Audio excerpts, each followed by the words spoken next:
First you draw a circle, then you dot the I's, and a great big smile, and presto! It's Kirby! Kirby's Adventure! Hello, anyways, like let's play Kirby Nightmare on Dreamland / Kirby's Adventure. This is Kirby's Adventure for the original NES and Nintendo Entertainment System. We've got a little bit of a story sequence there that I accidentally just skipped. So we're going to wait another minute here and just wait for that story sequence to come back up. Here we go. Here's the famous Kirby of Dreamland. Right or left makes Kirby walk or dash. Oh, this is controls, I guess. Press the A button and Kirby jumps.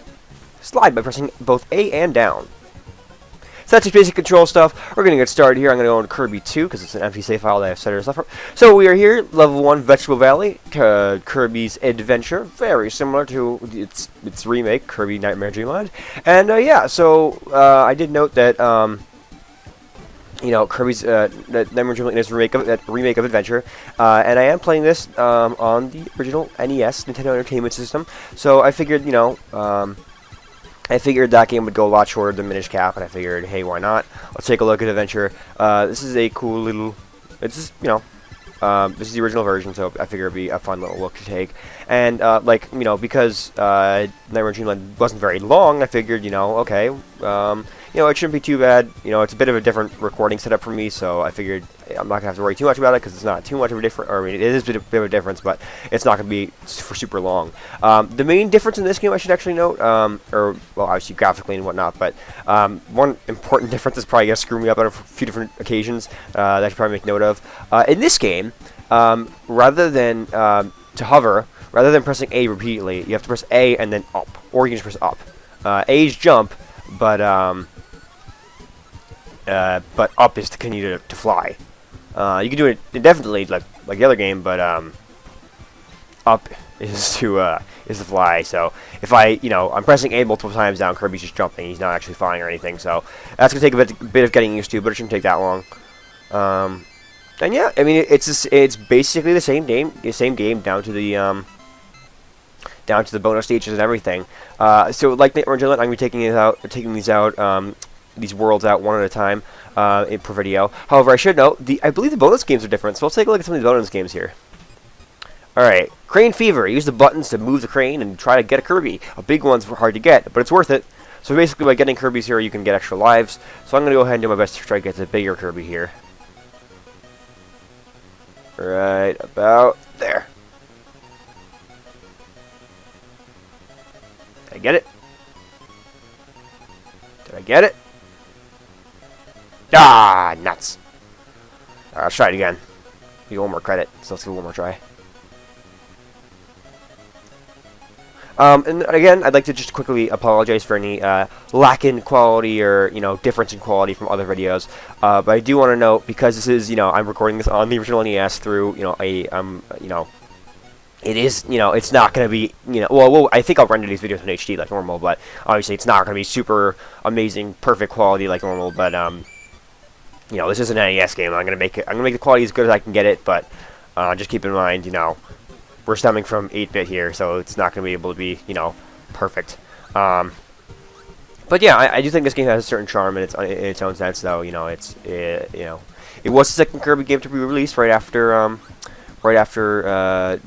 Dreamland for the Game Boy, and shortly before Dreamland 2 for the Game Boy. But it did give Kirby a little bit of a little jump to the NES. This game, unlike many other NES games, because this was released later in the lifespan, if I remember correctly, this game does have a save feature. Most other games didn't have this for the NES, or most other NES games didn't have a save feature. Oh, jeez, can I come here? There we go. Most other NES games didn't really have a save feature. It's interesting because, you know, I never thought that Kirby would be the kind of game where you would need one. I figured, okay, well, just give it passwords, you know, like most other games, and make the cartridge a little bit less expensive. But I figured they wanted to show off that they had the new feature, so hey, why not? Anyway, we got Crash here like normal, so I'm not gonna waste it on these guys. I'm just gonna let him do his thing, and I'll go use it later on. Like now. Cool. Alright, yeah, so, yeah, I figured this game didn't really need the save feature, but it's got it, and it's going to make my recording a little bit easier. I'm not going to need to use password or anything like I did for Castlevania Akumatsu Densetsu, for anyone that remembers that series over on LP or Unknown. It was a while ago, but Still proud of that. Anyway, we're going to continue going here. Boopity boop. Max and tomato, bring our hearts all the way back up to full, which is very nice. I actually find this to be a little, if I remember correctly, I haven't played this in a while, so it might be, my vision might be a little bit impaired to what I originally thought, but I actually, I remember this being easier than Nightmare in Dreamland. Like, I remember having a little bit of an easier time playing this game instead of Nightmare in Dreamland. Maybe it's because I have a controller on a bigger screen. Maybe it's that. I don't know. And maybe it's because I was more used to playing Nightmare in Dreamland with the D-pad, because that's when I did my practice. When I did my practice for Nightmare in Dreamland, I played that on a Game Boy as opposed to on my Game Boy Player, so it was a little bit of adjustment. But it's nice to be able to have a D-pad now. And being that I'm playing with an NES 2, actually, a top-loader system as opposed to a regular system. I have it modded so that it can output in AV, so I can record. Because normally these only output in RF, and I would be able to record that. So I was able to get the system modded, so I can record in AV, much like I did for Akumachi Densetsu. But actually, it's funny because about the time when I finished that project, I actually got a Famicom that was AV modded, so I didn't really need the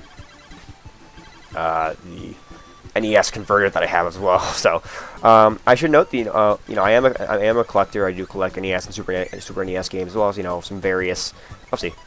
I forgot to note the little bios are back. Kirby can turn into a flying fireball, jump and attack. But yeah, so those are there. I don't think I'm gonna really need to show them. This is gonna be kind of an uninformative playthrough. I tried to be as informative as necessary in the Nightmare playthrough, but I think this time around I'm gonna focus more on kind of just playing through and trying to get to the levels and whatnot, as opposed to just interesting art style here, I guess. I'm gonna focus more on just the actual gameplay as opposed to fuck. Okay, I said that I thought this was easier. I think I was lying. Yeah, I'm gonna focus more on the gameplay here as opposed to the actual information and whatnot. If I could remember to speak words, words are important sometimes. Okay, max fit over there. I'm gonna want that. Oh jeez. Okay, go up here. Go back down. Kirby Adventure was one of the later NES games, and it is evident by the fact that you can move left. Yeah, that's one of those little things.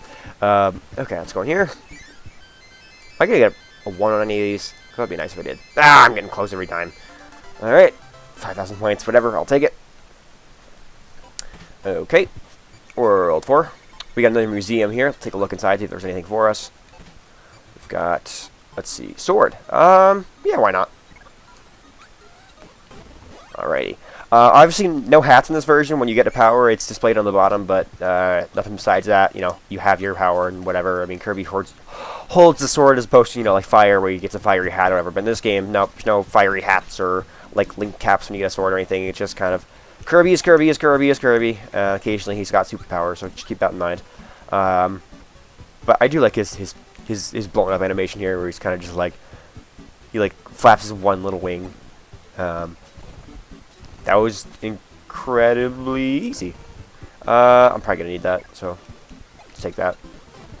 Because, sword is there if we need it, but I'm gonna stick with freeze for now because it's a little bit hard to get. I mean, sure, there are the little differences that I wanted to show off, but I'm probably not gonna be able to because that thing is bouncing away from me way too fast, and slow down is not my friend. Like we just saw there are some small differences. Kirby will turn blue, hold a sword, but like obviously if I could show something off game, that would be fantastic. Okay, beam, come here, please. Okay, obviously, Kirby here, no big differences besides you can beam, but, when you have freeze, Kirby will turn blue, or when you have sword, Kirby will hold the sword, like he will with hammers we'll be seeing later. But yeah, it's just one of those things where the game itself is a little bit, I mean, I don't want to say it's bare bones, it's bare bones compared to its remake, but, I mean, it is an NES game, so you gotta keep that in mind, and it has a remake for a reason. They wanted to make it a little bit more special, so they remade it. Ooh, candy. Thanks, Meta Knight. Invented mode here is called Hyper Mode, which is interesting. My D-pad is not perfect, so I'm occasionally accidentally going up when I mean to go right, which is annoying, but whatever. What can you do? We're going OG, so we got to deal with the D-pads and whatnot to come with it. I'm trying to hold right, and it's going up, and I don't appreciate that game. There we go. I just realized my volume is a little bit probably too high, and I apologize if you guys could hear the game audio echoing through that. That's probably awkward. I forgot to turn that down. Being a totes professional LPer, I totally remembered to turn my volume down before I started recording. Anyway, let's go ahead and take on the first boss. And what would a Kirby game be without our old good friend Wispy? Just go ahead and swing our sword at him. And that is going to be World 1. I want to thank you all so much for watching this episode of Let's Play Kirby's Adventure here on Cycopather's Let's Plays. That's a thing now. And I'll see you guys next time. We'll take on World 2. See you guys then.